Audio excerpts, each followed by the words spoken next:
Buenos días a los jóvenes del grupo D7AD y los domésticos. Ah, lo puse en la memoria de la...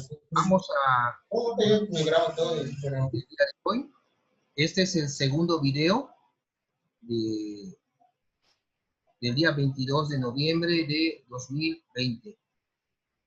Seguimos hablando del tema de el impuesto. Como anteriormente se había analizado en el video que inmediatamente acaba de concluir, habíamos estado analizando que entre los ingresos del Estado, el mayor ingreso está en lo que generan los impuestos. Vimos también la cuestión de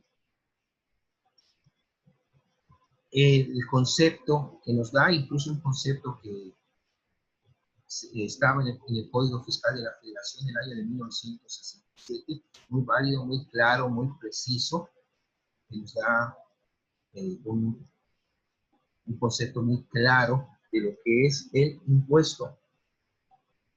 ¿Cuáles son las características del impuesto? Primero, se trata de una prestación en la que el particular no recibe nada determinado o determinable a cambio. Tú pagas tu impuesto por el ingreso que hayas tenido. Ese impuesto tiene un destino, se supone son para los servicios públicos, para el pago de la burocracia, etc. Número 2, los sujetos a pagarlo serán personas tanto físicas como personas morales. En ocasiones, las llamadas unidades económicas podrán ser sujetos pasivos del impuesto. El derecho vigente incluye el Estado como un posible obligado. Número 3, debe cubrirse en dinero y en casos excepcionales en especie. Número 4, es general, la carga tributaria debe estar prevista para aplicarse a cualquier individuo sin distinción o sin discriminación, o sea, todos pagan.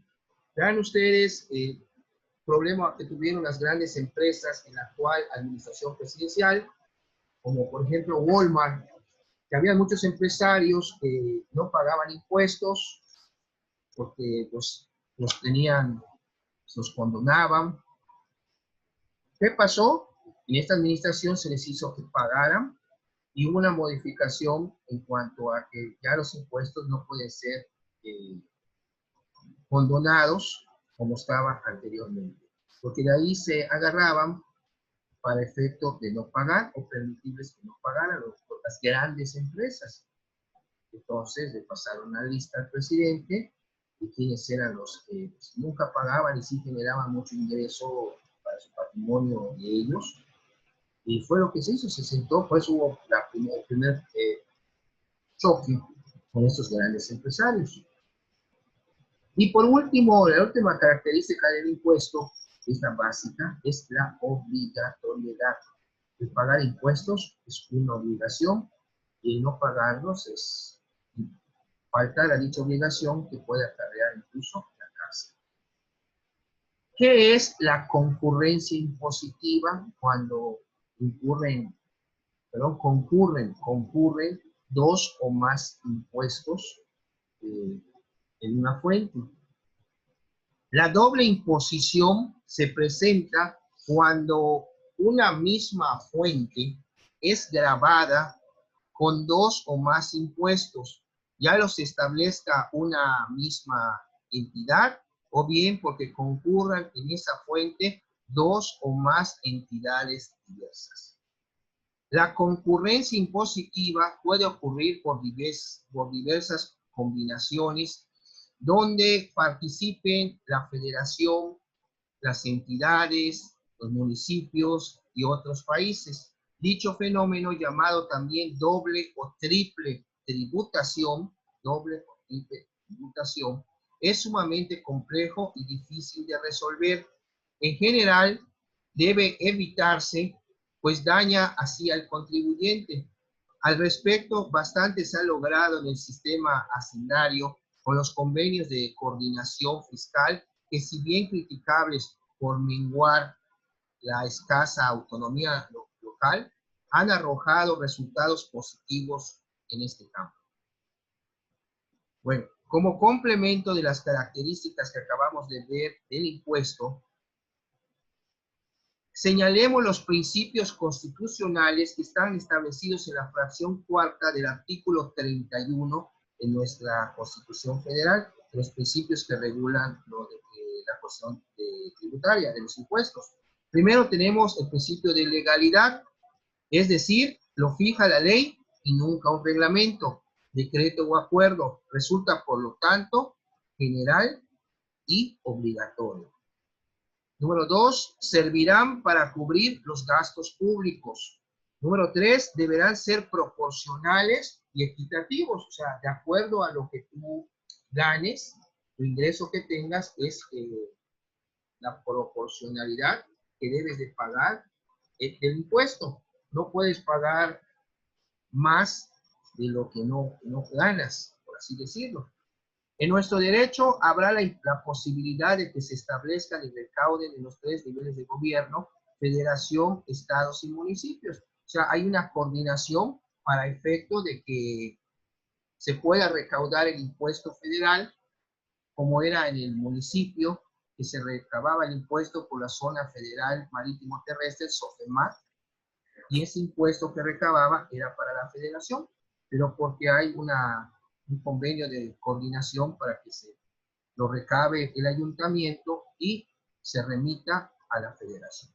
El impuesto es SOFEMAT, de la zona federal marítimo terrestre, por el uso. Bueno, ¿cuáles son los elementos del impuesto?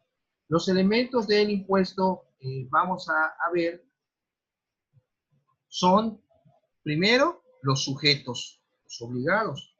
Después, los objetos. Número 3, la fuente. Y número 4, la cuota a pagar. O sea, el porcentaje que tienes que pagar. Estamos hablando entonces de 4 elementos. Los sujetos, los objetos, la fuente y la cuota. Los sujetos del impuesto, pues ya saben quiénes son los que están obligados a pagar dicha tributación. El objeto del impuesto consiste en las circunstancias de hecho por las cuales una persona es obligada a pagar. En sí, el objeto es el hecho generador del crédito fiscal señalado por la ley. Por ejemplo, el ISR que tienes que pagar, pues tienes que hacerte acreedor al pago de ese impuesto según sea tu circunstancia. Ahí en el Código Fiscal están establecidos, bueno, si tú prestas un servicio, debes pagar tal impuesto, bueno, ese sería el objeto.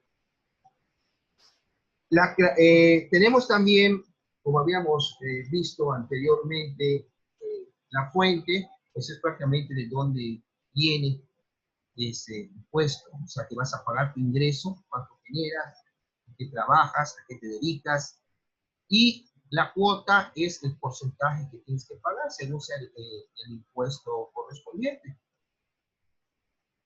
Si vas a pagar IVA, si vas a pagar ISR, allá la cuestión fiscal queda fijada de acuerdo a lo que tú te dediques. Si eres empresario, bueno, hay que hacer la declaración en base a tus ingresos, que es lo que vas a pagar. ¿Cómo se clasifican los impuestos? Los impuestos se clasifican en reales y personales, objetivos y subjetivos, y directos e indirectos.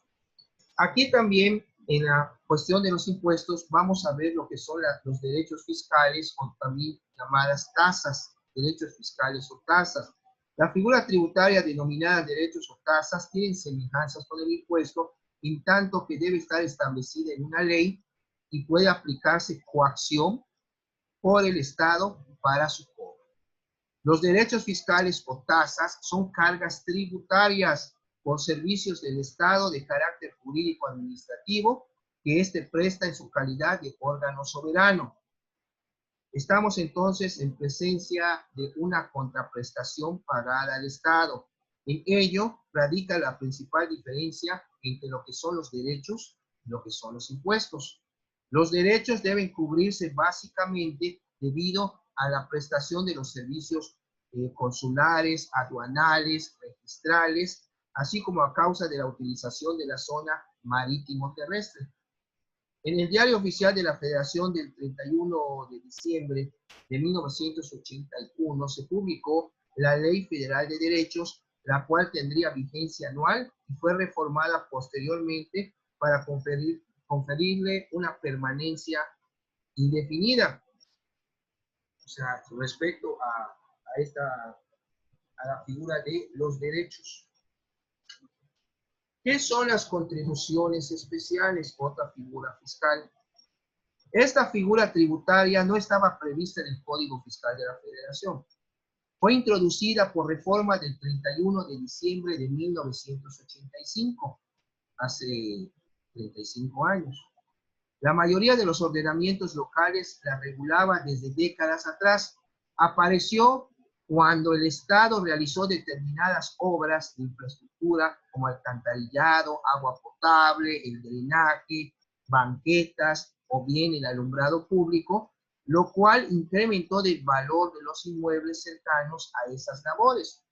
O sea, ya un inmueble esta contribución especial, estamos hablando de la plusvalía. Por ejemplo, imagínense ustedes, antes que se construyera la Gran Plaza, creo que fue en el 2007, 2006-2007, la Gran Plaza Cancún, que está sobre la Chute, todas las casas que estaban alrededor, la zona, pues sí tenían un valor, porque pues estaban en una avenida, estaban bien ubicadas, pero el detonante de construir una plaza que tiene una tienda ancla, tiene Walmart, Super, tiene cines, y eso aumentó el valor de los predios. Ahora, por la zona, ya se vuelve más, la zona, si bien es habitacional, pero el comercio, el boom del comercio a través de esa zona, por una plaza de esta índole. Vean ustedes, por ejemplo, un predio en la zona hotelera, pues sí, es caro porque está en la zona hotelera, ya sea que esté del lado de la laguna o bien del lado del mar.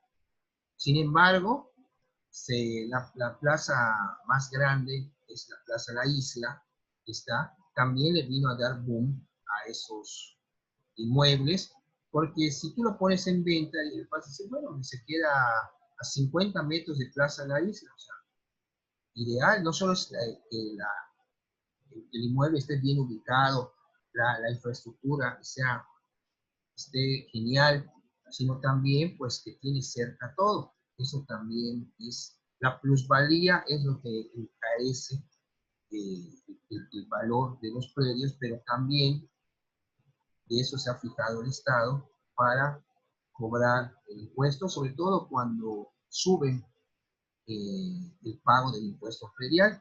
Le dicen, bueno, tu predio está evaluado catastralmente en 500,000 pesos. Pero ahora, por lo de la zona, se hace una retabulación catastral, ya vale 1,000,000 de pesos y lo que pagabas de predial anual, ahora vas a pagar el doble. Óigame, pero ¿cómo? Pero bueno, el ayuntamiento sí ya lo dispuso y de repente estás pagando más. Por eso, ese es el único riesgo en que pues sube de nivel. Si tú construyes algo más, lógicamente que el predio vale más. Cuando vas a tramitar los permisos para construir un cuarto, un segundo piso, pues el ayuntamiento está enterado de que estás mejorando el predio y por lo tanto ya no puede valer lo que valía anteriormente. Pues cuando se hace la retabulación, incluso mucha gente se ve de repente pagando el doble del predial, cuando ya hubo una retabulación catastral. Los valores catastrales de los predios ya no son los mismos. Ahora van a decir que esto ya vale tanto y por lo tanto vas a pagar ahora el impuesto predial tanto. Esa es la cuestión. Y cuando pues tú vendas, pues tú al vender, pues si vendes y tomando en cuenta arriba del valor catastral, siempre el valor comercial va a ser más alto que el valor catastral, pues puedes subir un poco más para que obtengas una ganancia, pero de todas maneras eso también se paga vía impuestos. De todas maneras, el Estado te ataja por donde te quieras mover para efecto del pago de impuestos. Bueno, seguimos con otro tipo de ingreso que tiene el Estado, que se le llaman los productos. Los productos son definidos en la ley como contraprestaciones por los servicios que presta el Estado en sus funciones de derecho privado, así como por el uso, aprovechamiento o enajenación de bienes del dominio privado, los productos. La terminología empleada parecería llevarnos a concluir que no se trata de ingresos tributarios. Si aceptamos que los productos son ingresos estatales por la vía del derecho público, deberán reconocérseles la categoría de tributos y por lo tanto su obligatoriedad y ejecutoriedad es inminente. Si por el contrario se admite que son ingresos por la vía del derecho privado, deben excluirse tajantemente de la clasificación tributaria que hemos señalado. Otra figura también son los aprovechamientos, otro tipo de ingresos del Estado. El legislador incluye en este rubro los ingresos que el poder público recaude distintos de las denominadas contribuciones, los financiamientos y de los organismos paraestatales. Resulta difícil encontrar cuáles ingresos son por la vía pública no citadas.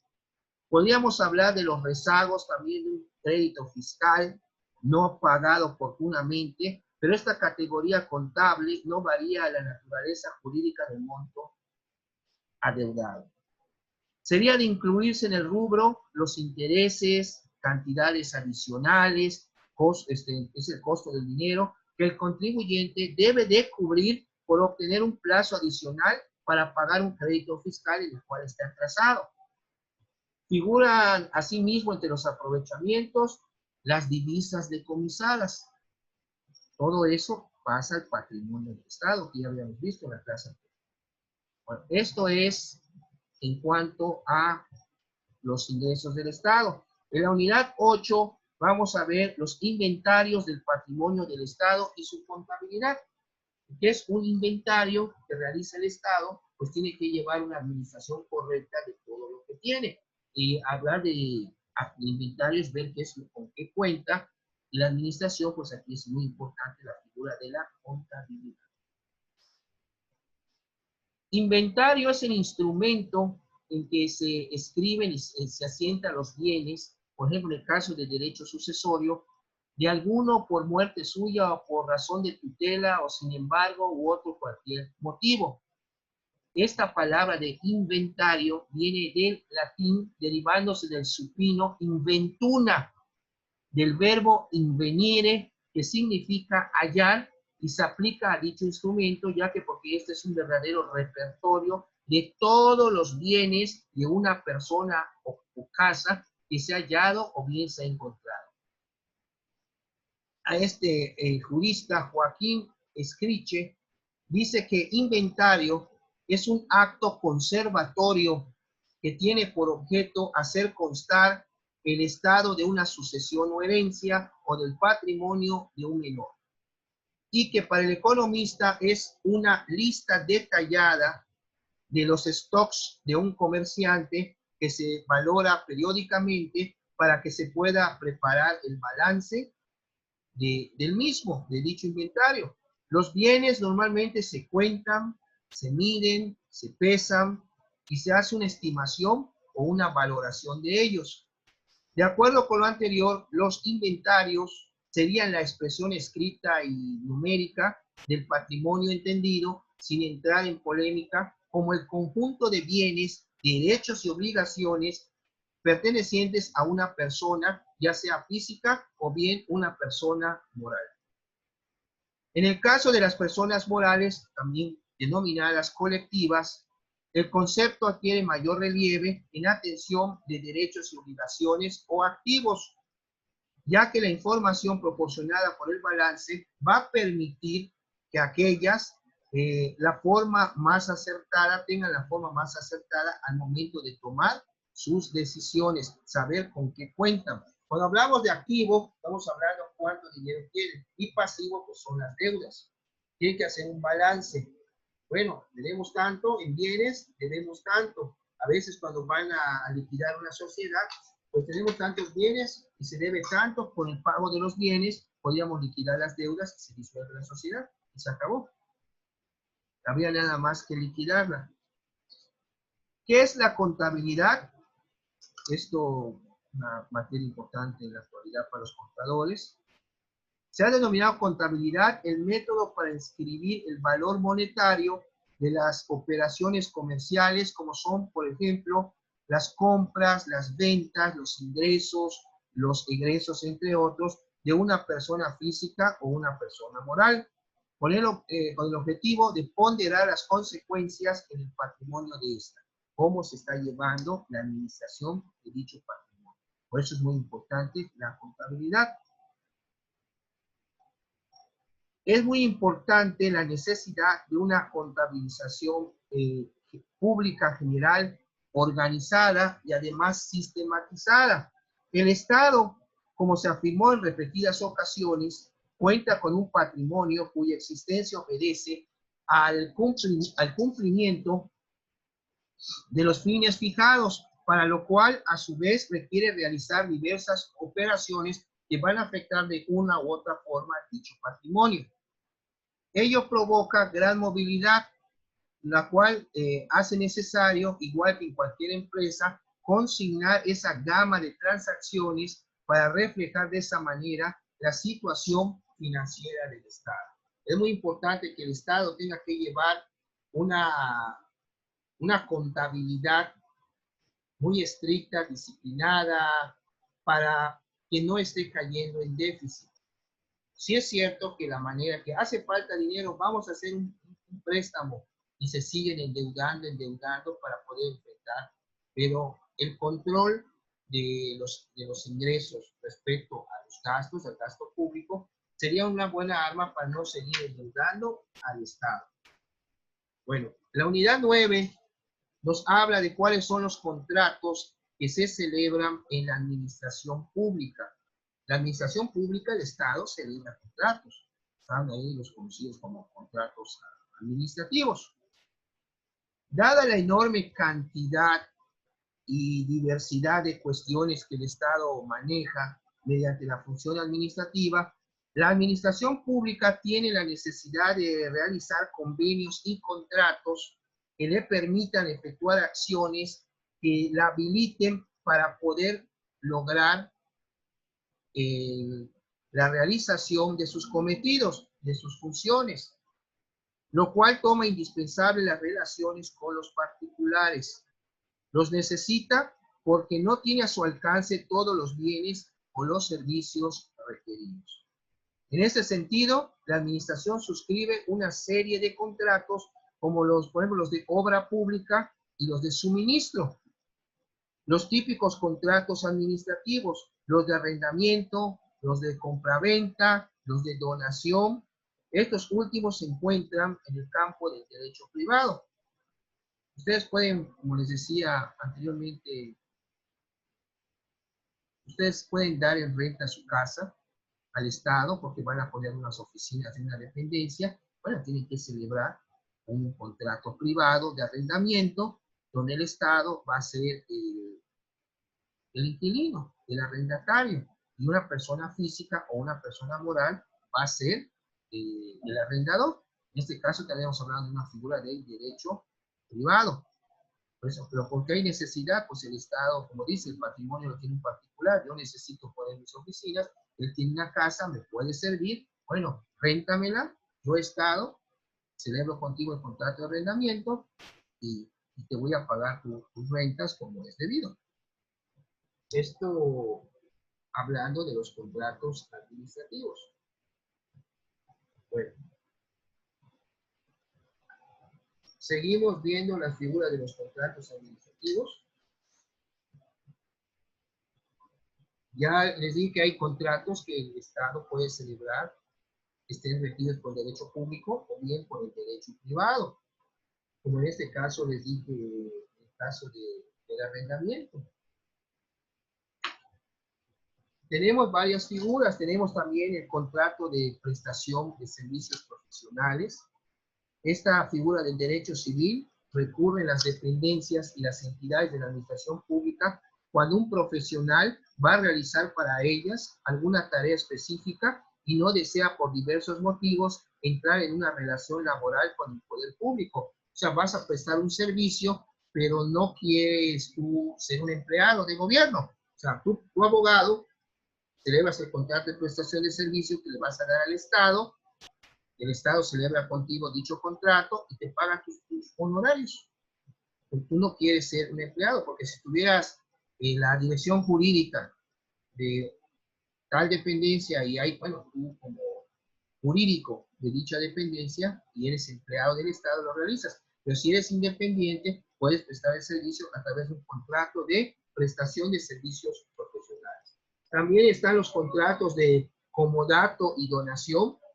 Están también los de adquisiciones, los contratos de derecho mercantil, la emisión de títulos de crédito unitarios y los que son en serie, los denominados, los comunes, que son los contratos de derecho administrativo o contratos administrativos. Bueno, en la síntesis que tienen ustedes ya en plataforma, tienen la descripción de cada contrato que realiza el Estado, tanto el derecho público como el derecho privado, para que tengan un mayor abundamiento respecto a este tema de estos contratos administrativos. Los criterios para distinguir los contratos administrativos del contrato de derecho civil, tenemos también dichos criterios contemplados. Por la cuestión del tiempo no terminaríamos en este aspecto, pero están los criterios como es, por ejemplo, el criterio objetivo o intrínseco, conforme a los autores que adoptan este criterio para calificar cuando un contrato es administrativo, que deberá atenderse a que éste sea de interés público y que además satisfaga una necesidad de interés colectiva. Es para que pueda tener la figura administrativa un contrato. Y hay el criterio también que está relativo a la jurisdicción de los tribunales que se encargan de conocer de las controversias surgidas con motivo de la interpretación y cumplimiento de los contratos administrativos. Están los tribunales de fiscales y de justicia administrativa, que son los que se encargan de dirimir cuando hay alguna cuestión administrativa de dicha índole. ¿Hay alguna pregunta hasta aquí, hasta de la unidad 9, para ir cerrando lo que es la unidad 10, jóvenes? Maneli, Kenny, Jessica. Ninguna, profe, de mi parte. Bueno, está en el PDF, está sintetizado así clarito, de manera digerible, la redacción, para que se haga más, se aprecie mejor y se entienda los conceptos. Bueno, y la unidad 10 trata de lo que es la política y el derecho de población. Bueno, la política poblacional de México está descrita fundamental en el artículo 3º de la Ley General de Población. De este modo, la Secretaría de Gobernación dictará y ejecutará en su caso, promoverá también ante las dependencias o entidades competentes las medidas necesarias para lo siguiente, lo que a continuación se va a mencionar respecto a la cuestión poblacional. Primero, adecuar los programas de desarrollo económico y social a las necesidades que planteen el volumen, la estructura, la dinámica y la distribución de la población. Número 2, realizar programas de planeación familiar a través de los servicios educativos y de salud pública y del sector público y vigilar que estos programas y los realizados por organismos privados se lleven a cabo con un absoluto respeto de los derechos fundamentales y se preserve la dignidad de las familias con objeto de regular de manera racional y estabilizar el crecimiento de la población por aquello de la explosión demográfica, así como lograr el mejor aprovechamiento de los recursos humanos y los naturales del país. Número 3, disminuir la mortalidad. Número 4, influir en la dinámica de la población a través de los sistemas educativos, los de salud pública, de capacitación profesional y técnica, y la protección de la infancia, y obtener la participación de la colectividad en la solución de los problemas que la afectan. Número 5, promover la plena integración de la mujer al proceso económico, educativo, social y además cultural. Número 6, promover la plena integración de los grupos marginados, grupos que están marginados, al desarrollo nacional. Número 7, procurar la planificación de los centros de población urbanos para asegurar la eficaz prestación de los servicios públicos que se requieran. Estimular el establecimiento de fuertes núcleos de población nacional en los lugares fronterizos poco poblados. 9, procurar la movilización de la población entre distintas regiones de la República con objeto de adecuar su distribución geográfica a las posibilidades de desarrollo regional.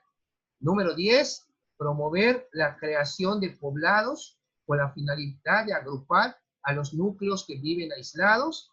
11, coordinar las actividades de las dependencias del sector público, federal, estatal y municipal, así como los organismos privados, para el auxilio de la población en las áreas donde se prevea u ocurra algún desastre. 12, las demás finalidades que las disposiciones legales puedan determinar o determinen. Estos son los aspectos básicos en lo que es la política poblacional. Aquí vamos a ver un concepto básico, lo que es la demografía. La demografía estudia a la población humana desde el punto de vista cualitativo. Según el autor Galen Fisher, dice que demografía es el análisis y la descripción de los grupos de población con referencia a la distribución, fenómenos vitales, edad, sexo, estado civil, bien en un momento dado o sin consideración temporal. Su principal fuente e instrumento de la demografía se encuentra en los censos que el Estado realiza periódicamente, pues los censos del INEGI, los cuales comentamos en el tema pasado. Los asuntos demográficos están a cargo principalmente de la Secretaría de Gobernación y del Consejo Nacional de Población, o sea, el CONAPO. Esto es prácticamente algo muy básico, porque a través de los censos podemos entender pues, cuántos somos. Solo aquí en Benito Juárez, o sea, solo lo que es la cuestión de Cancún, ya somos más de 1 millón de personas. Y sí es cierto, hay un 80-90% de población flotante. No es una población muy arraigada. Tenemos gente de toda la República y también del mundo, extranjeros, llámese Norteamérica, Sudamérica o europeos. Entonces van a Playa del Carmen. En Playa del Carmen también se pueden dar cuenta de que es vasta la población de extranjeros. Bueno, la política migratoria. La política migratoria del Estado mexicano está orientada a controlar y regular la inmigración de extranjeros en respeto a los derechos humanos y a proteger y desalentar la salida de los nacionales, que no se nos estén yendo los nacionales. En cuanto a los movimientos poblacionales internos, se pretende evitar la concentración en los 3 grandes centros urbanos, como es la Ciudad de México, Guadalajara y Monterrey, mediante el fomento del desarrollo o la consolidación de polos alternos, así como el arraigo del campesino en sus tierras. No se pierde de vista,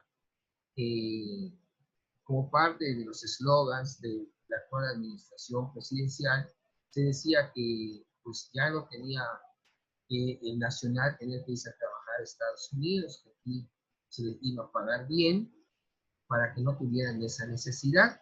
Hasta ahora, 2 años, no se ha visto nada de ello. La gente pues sí sigue usando, por eso vieron que Donald Trump se puso ese plan de cómo trató a los inmigrantes, cómo obligó también a México a frenar los inmigrantes que venían de Sudamérica, porque querían internarse a Estados Unidos, y la gente pues se sigue yendo. ¿Por qué? Porque pues necesita, digo, y más como está la economía en México, pues qué esperanza puede tener. Ya es el segundo año, ya vamos a estar el tercer año en diciembre del presidente, que va a abarcar todo 2021, medio sexenio, y no hay ese beneficio. Sí hay en los beneficios de materia de bienestar social, como están los apoyos económicos que están dando por los de 65 más, pero también están dando apoyos a aquellas personas, a las personas que no trabajan ni estudian, no puedes. Eso, digo, no puede ser. Quieres ayudar a alguien, darle un empleo, enséñale cómo realizar un oficio, que se empiece a autoemplear y empieza a producir por sí mismo, que no espere que se lo den, que uno mismo produzca. Esto es digo, no secreto, es una gran verdad de que pues, uno si produce no tiene problemas. Si dependes con las personas que son empleados y dependen dependen de un empleo, pues ahora están re bien con la cuestión de que tienen un ingreso fijo. La pandemia nos vino a golpear a los independientes, los que trabajamos por nuestra cuenta. ¿Por qué? Porque si el cliente no paga, pues no tienes ingreso. En el caso de las personas empleadas, nada más corren el riesgo de que si las corren y no tienen a dónde ir, ahí empieza su problema económico. En el caso de empleados que bajaron su sueldo hasta la mitad, pues no podían decir nada, era eso o nada. Aquí pues poco a poco tenemos un incipiente inicio de reactivación económica, pero estamos llevando a la par a la pandemia. Como les decía, hay que cuidarse, se dice reactivando, pero cuídate y estás cuidando a los demás prácticamente. De que no te dé, y tú también si eres asintomático lo puedes portar, pues tampoco vayas a contagiar.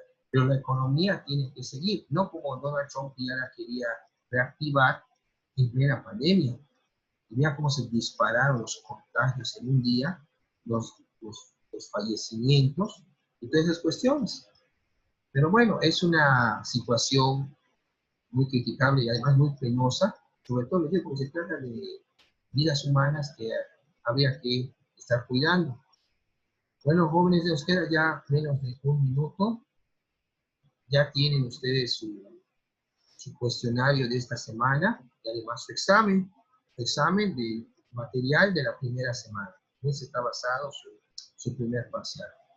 Y tienen todo el día de hoy para contestarlo, subirlo a la plataforma. Traten de que sea hasta no máximo de las 10 de la noche. Sí dice ahí 23:59, pero mejor así. Y continuamos la próxima clase. Dios mediante, que tengan un feliz domingo. Muchas gracias. Gracias, profe. Feliz domingo. Muchas gracias. Igualmente a ustedes, cuídense mucho. Gracias.